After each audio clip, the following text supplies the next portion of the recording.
Hey everyone, and welcome back to the channel. Today, we're diving into a name you might have heard from the Bible, Demetrius.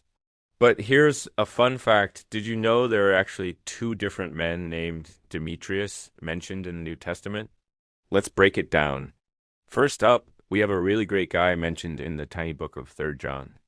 The Apostle John writes about him, saying, Demetrius has a good testimony from everyone, and from the truth itself. This Demetrius was a respected Christian, known for his commitment to the faith. And he was likely the one who delivered John's letter to its recipient, Gaius, a stand-up guy, for sure. But the other Demetrius, well, he's a bit more famous, or maybe infamous. We meet him in the book of Acts, chapter 19. This Demetrius was a silversmith living in the bustling city of Ephesus. And his business? He crafted and sold silver shrines of the goddess Artemis, also known as Diana. Ephesus was home to the magnificent Temple of Artemis, one of the 7 wonders of the ancient world. Pilgrims and tourists flocked there, and Demetrius and his fellow craftsmen made a killing selling these miniature silver shrines. People believed they could take these little idols home and worship Artemis anywhere in the world. It was a lucrative trade, a huge part of the local economy. Then along comes the Apostle Paul. Paul arrives in Ephesus and starts preaching about Jesus. He tells people that gods made by human hands are not real gods at all, and his message catches on.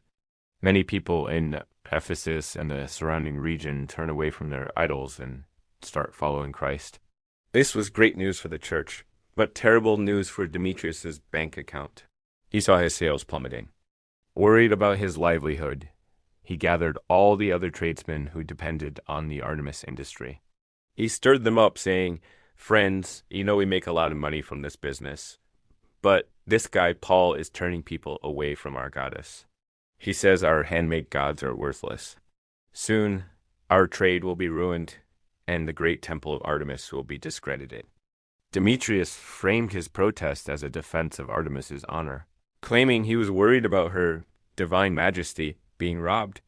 But if we read between the lines, his real motivation was pretty clear: money. He was more concerned about his profits than any actual piety. He incited a massive riot that threw the entire city into chaos, all because the gospel was threatening his business. So there you have it. 2 men named Demetrius. One, a faithful messenger of the truth, praised for his character.